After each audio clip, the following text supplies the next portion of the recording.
What's going on, Twinkle Toes? Um, Today I'm gonna do a video on a cheap way to sharpen your knives, or at least the way that I found is cheapest for me, and it works pretty good. I'm not a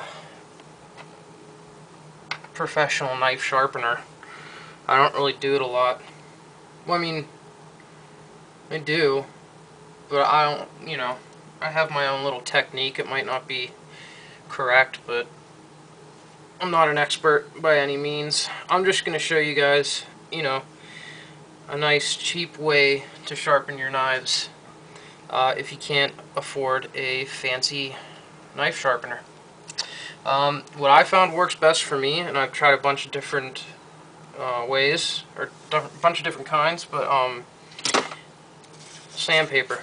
Now, I had a bunch of this, and I can't find it right now. I only found this little, just so I could show you guys a little bit of it. And this is from AutoZone. I don't remember what grit it is, but it's really fine. It's kind of, I think it's used for like doing body work. So I had bigger sheets. I can't find them. But what you'll need is just a couple pieces of cardboard, an old mouse pad. I just have, this one isn't old, but it's kind of dusty. This one I got from Pete for the contest. Thank you very much, sir. And your knife. I like to use a little bit of oil and stuff like that, so I'll put Balisol to help it out. And let me think, what else do I use? I usually get like one of these cloths that you get from your cell phone or whatever. If you have one of these smartphones, one of those cloths that you need to use to wipe it up. So I use one of those at the end. I'll also use this pad, which is what brand is this?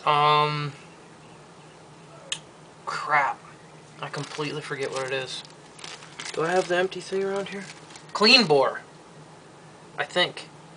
Clean Bore? Well, you guys know what I mean. You've seen these before. The silicone soaked pads. So let's get started. Alright. What you're gonna do first is usually you have a bigger piece of sandpaper, like I said, but I don't, so and then you take your knife, and the mouse pad pretty much, it adds to the so you're not like pushing down too hard, because it's kind of padded. And then what you can do is you can hold the mouse pad. If you have a bigger piece of sandpaper, you can hold it, and you can kind of use your finger below. Speaking of fingers, mine's doing a lot better after I took his stitches out. It's still really sore and I can't bend it, but and a little swollen, but man, whew, gotta be more careful.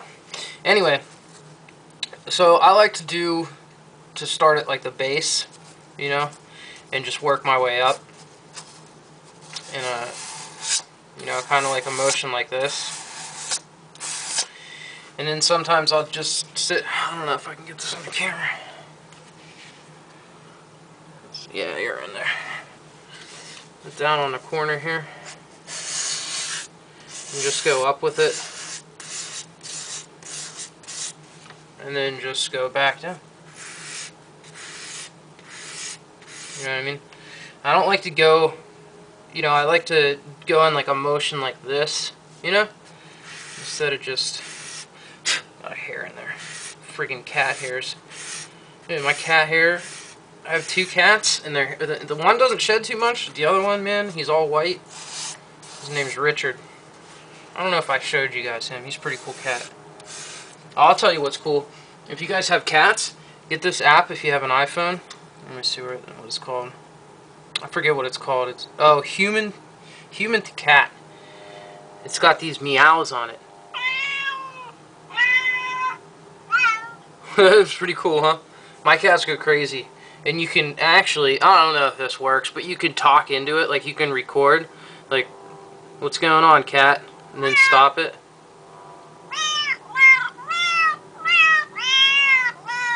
It's supposed to translate your... It's supposed to translate what you say into cat language. I don't know. Getting off topic. Anyway, that's a pretty cool app. So anyway, you can do it like this with the mouse pad, and it's kind of hard to get the angle on it. Like, you can get your belly nice and sharp on your knife by doing it this way, but it's just getting up here, which is the hard part. And that's where I'll either switch to this method, where I'll turn it like this, but I like to put a piece of cardboard in here, like that, and then you can get right up on that. There you go. And it does work. Don't think that it doesn't work, because it works.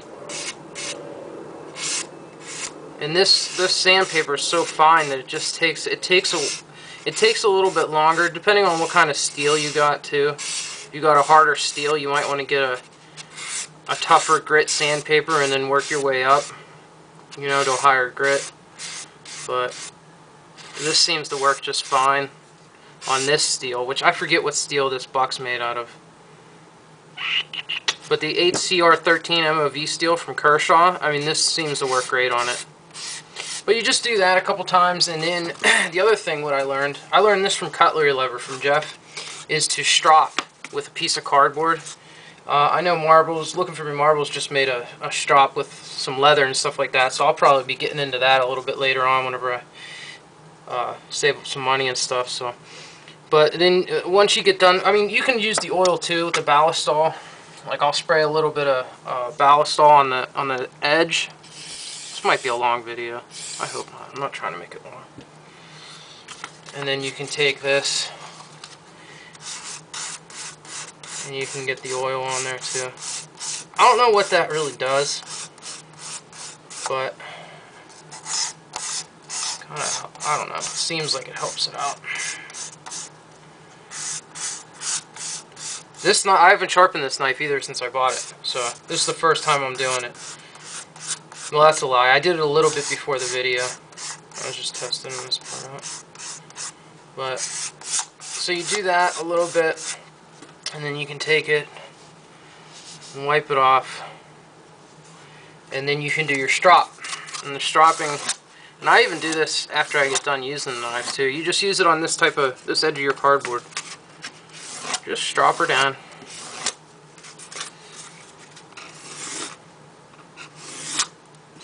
And this does work. I mean, if you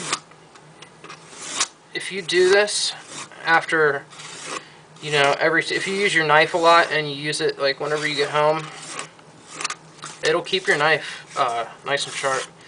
It just, from the sharpening, it gets rid of all like the little microscopical burrs and stuff like that. Let's do this one.